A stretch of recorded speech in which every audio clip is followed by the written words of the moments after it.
La Cour constitutionnelle, par la voix de sa présidente, s'est évertuée hier à essayer d'expliquer les raisons pour lesquelles elle a pris sa dernière décision sur le transfert de certaines compétences au vice-président de la République.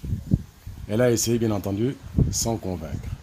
Parce qu'aujourd'hui, la question est, en transférant au vice-président de la République la capacité de convoquer et de présider le Conseil des ministres, donner justement au président de la République une autorisation spéciale, alors que seul le président de la République peut donner par habilitation expresse l'autorité au vice-président de convoquer et de présider le Conseil des ministres. Cela nous pose un problème de responsabilité.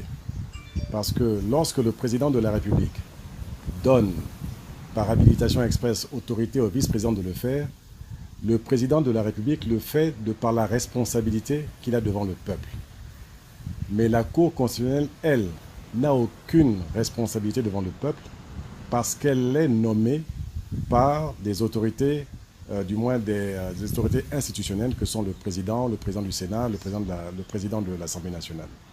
Aujourd'hui, le faisant, la Cour a complètement travesti, n'est-ce pas, l'esprit et la lettre de la Constitution de la République gabonaise. Ce problème posé induit aussi un autre problème dans la décision de la Cour constitutionnelle. Chacun aura pu effectivement se rendre compte qu'elle donne la possibilité au Premier ministre ou à un tiers des membres du gouvernement de pouvoir la saisir afin qu'elle autorise le vice-président ou le Premier ministre à prendre des actes dans le cadre de la gestion des pouvoirs publics. Mais nous savons tous que de l'article 33 de la Constitution, les membres du gouvernement sont politiquement solidaires. En donnant la possibilité à un tiers des membres du gouvernement de pouvoir la saisir, c'est qu'elle atteint directement l'autorité même du Premier ministre au sein de son gouvernement. Ce qui voudrait dire, de manière simple, que si 3 ou 4 ministres du gouvernement ne sont pas d'accord avec le Premier ministre, ils pourraient tranquillement aller à la Cour constitutionnelle, saisir la Cour constitutionnelle pour que celle-là puisse effectivement donner autorité, soit au vice-président, soit au Premier ministre, de faire quelque chose.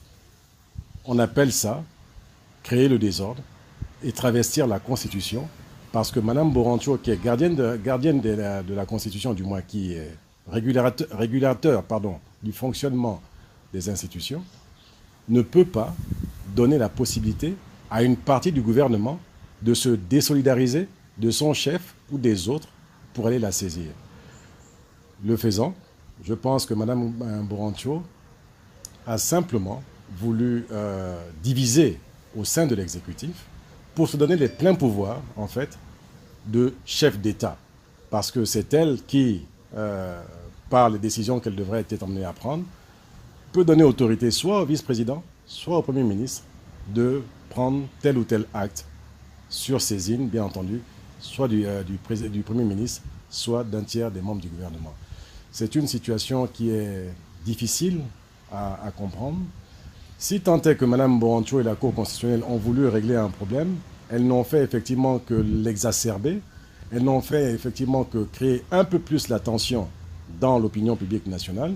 Et je pense que le plus simple aujourd'hui pour Mme Borancho et la Cour constitutionnelle, et surtout pour le gouvernement, c'est que M. le Premier ministre, qui a saisi la Cour constitutionnelle, aurait dû effectivement se concerter avec les médecins qui traitent le chef de l'État, aurait dû se rendre à Riyad pour effectivement se rendre compte que le président de la République était temporairement ou définitivement indisponible.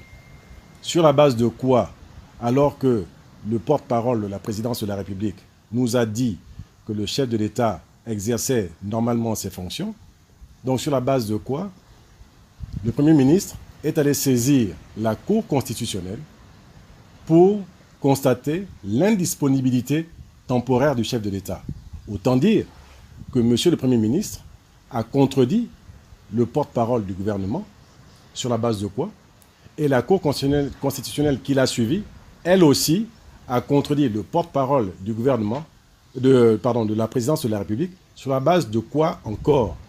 Donc je pense qu'il y a un devoir de vérité que ces institutions, le gouvernement et la Cour constitutionnelle, doivent avoir pour le peuple gabonais, pour le respect du peuple gabonais, et que le Premier ministre aille effectivement se rendre compte de la situation réelle de l'état de santé du chef de l'État, et puis revenir et nous dire clairement, j'ai vu, j'ai parlé avec les médecins, et voilà le bilan de santé du chef de l'État, il est temporairement disponible ou définitivement disponible, auquel cas la vacance doit être déclarée le plus rapidement possible pour éviter toute incertitude à la tête de l'État. Parce qu'aujourd'hui, effectivement, nous ne savons pas qui dirige la République gabonaise. Cette incertitude est dommageable pour le crédit de notre pays. Elle est dommageable pour ceux qui veulent investir dans notre pays, pour ceux qui y ont mis leur argent, et puis pour le programme que nous avons avec le FMI. Donc il nous faut effectivement plus rassurer du moins nos partenaires, rassurer le peuple gabonais, et puis que la vacance se mette en place, et ensuite tout se déroulera dans le cadre de cette vacance. Voilà en fait aujourd'hui la nécessité qu'il y a de pouvoir respecter la constitution de la République gabonaise. Parce que ce que la Cour a fait, elle est sortie du cadre constitutionnel. Et ça, c'est inacceptable.